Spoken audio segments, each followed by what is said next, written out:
Alright, let's just dive right into it. Welcome to this explainer where we're going to unpack one of the most baffling, fascinating phenomena in modern finance. We're tackling a massive paradox here.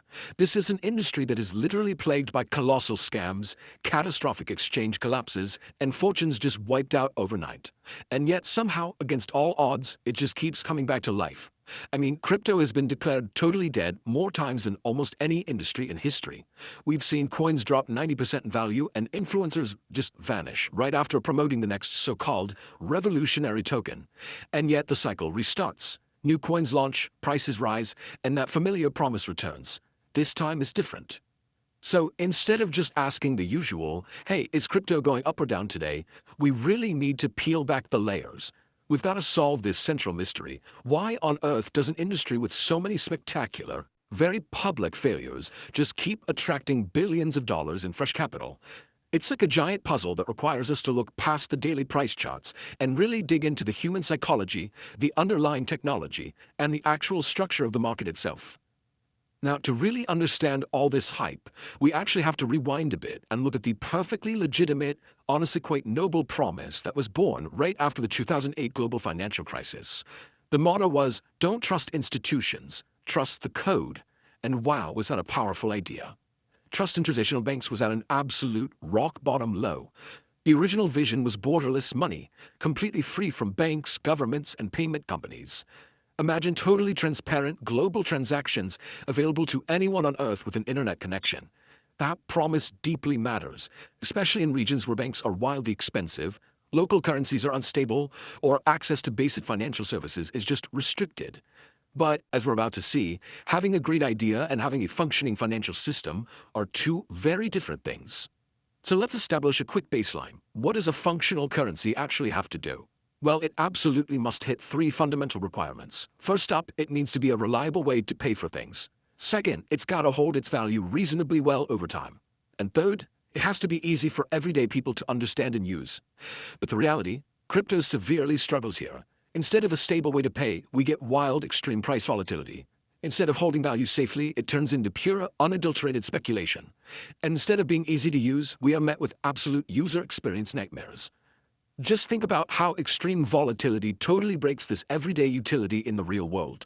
On one hand, imagine getting your hard-earned salary in a currency that suddenly loses 15% of its value in a single week. You wouldn't even be able to pay your rent.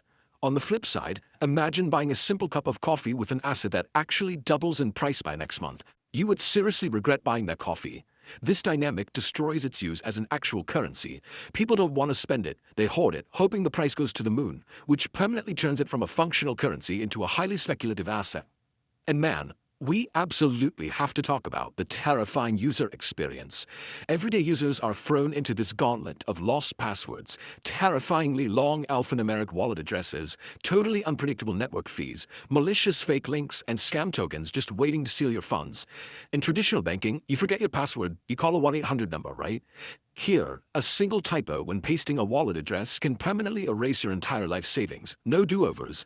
While a highly technical investor might be okay with that risk, it is completely unacceptable for the average person who's just trying to safely manage their grocery money. Because it struggles so much as an everyday currency, the whole system basically becomes entirely dependent on attention. It morphs into this classic 5-step hype cycle. When the main reason people buy something is just the hope that someone else will pay more for it later, you get this exact loop. Step 1, you get massive hype, usually on social media. Step 2, that hype brings in a flood of buyers. Step 3, this influx pushes prices artificially higher. Step 4, those rising prices create massive mainstream headlines, which brings in even more buyers. And finally, Step 5, the excitement inevitably runs out of steam. Prices crash, fear spreads like wildfire, and the last people to enter the cycle end up carrying the biggest, most devastating losses. In crypto, you're so often asked to believe in a viral post rather than actual company revenue. Now, to understand why these online communities defend these massive crashes so fiercely, you really have to look at an incredibly powerful psychological trap. It's called the sunk cost fallacy. Basically, it's the sheer psychological agony of walking away from something simply because of the time, the money, and the raw emotion you've already dumped into it. Instead of an investor rationally asking, hey, has my original reason for buying this asset actually changed? They instead ask, how can I prove everyone else wrong? It stops critical thinking right in its tracks. Well, this human flaw happens everywhere, sports, traditional stocks, politics.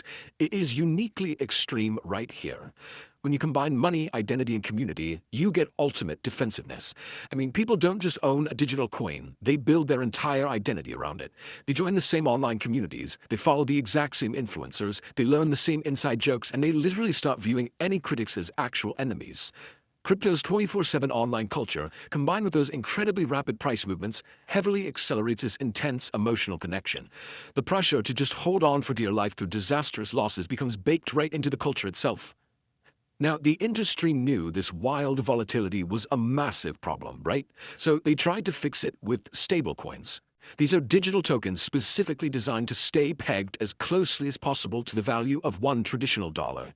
In theory, it's great. It lets you trade, send money across borders, and avoid price swings without ever moving your cash back to a traditional bank. But stability only works if the system behind it is actually strong. The key question isn't whether the coin says it's worth a dollar. The question is whether the reserves guaranteeing that promise are actually real, liquid, and independently audited. Because history has shown us time and time again that when confidence disappears in these interconnected markets, stable can become unstable incredibly quickly. Which actually brings us to this massive irony. The most famous mantra in this whole space is, not your keys, not your coins. The entire movement was supposed to completely reduce our reliance on centralized institutions.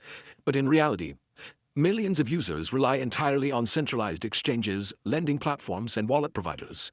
Users who are fleeing traditional finance accidentally end up recreating the banking system, except they're trusting new, unregulated platforms that often have way weaker rules, fewer consumer protections, and far less transparency. If one of these new exchanges gets hacked, or misuses customer funds, or simply freezes your withdrawals, you discover far too late that you were never really in control to begin with. So, the really crucial point here is that users are left facing two incredibly difficult choices when they try to store their digital wealth. It exposes this messy reality that is just so incredibly far from that original decentralized promise we talked about earlier. On one side, you have centralized risk. That means trusting a new institution that could fail, freeze your funds, or get hacked. On the other side, you have self-custody risk. That's taking total control yourself, essentially hiding your cash under a digital mattress, but risking making one single irreversible mistake. And remember, if you lose your private key and self-custody, there is no password reset button. There is absolutely no customer support team to call to bail you out. Your money is just gone forever. We also really need to neutrally examine the environmental debate around how these networks actually operate. Some networks use what's called proof of work, where these super powerful computers compete to validate transactions, and that requires massive amounts of energy.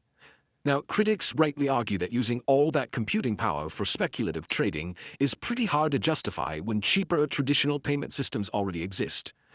However, defenders are quick to point out that this mining can utilize renewable energy, capture stranded energy, or even support energy grid development. The truth? It's way more complicated than either extreme side admits. But the core takeaway is that every single financial system has infrastructure costs that must be honestly weighed against the actual tangible benefits they provide to society. This brings us to an absolutely critical distinction. We have to separate the very real, very practical utility of the underlying blockchain technology from the wild casino of crypto speculation. They are related, for sure, but they are not the same thing. A blockchain is basically just a shared digital record that is incredibly difficult to alter, and that has brilliant real-world applications. It can track goods through global supply chains, improve complex record-keeping between organizations, or support digital identity systems. But here is the secret. A useful blockchain application does not automatically mean a corresponding digital token will become valuable. A company or even a country can use this distributed record technology to solve real problems perfectly well without ever needing a speculative token that promises 100 times returns. So before putting a single dime into any new decentralized asset, you really need to ground yourself. You gotta ask a few simple, highly critical questions to separate the revolutionary story from the actual hard evidence. Ask yourself, what exact problem does this solve? Who actually benefits if I buy it? What fundamentally gives this thing value? What happens to my money if demand suddenly disappears? And honestly, most importantly, can I afford to lose every single dollar I put into it? The biggest danger in this space isn't that every project is worthless. The biggest danger is the false belief that financial risk magically disappears just because something is new, decentralized, or heavily supported by a loud online community. Ultimately, crypto survives because it sells something humans have always deeply, deeply wanted: freedom, wealth, a chance to get ahead, and a system completely outside the control of powerful institutions. Those desires are entirely real. But desire is not proof. The future of global finance very well may include blockchain technology, digital assets, and entirely new ways to move money. But a genuinely better financial future will be built on transparency, strict security, and actual usefulness, not on blind hype. Don't invest in a story just because it sounds revolutionary. Understand exactly what you own, understand the genuine risks, and never, ever let excitement replace evidence.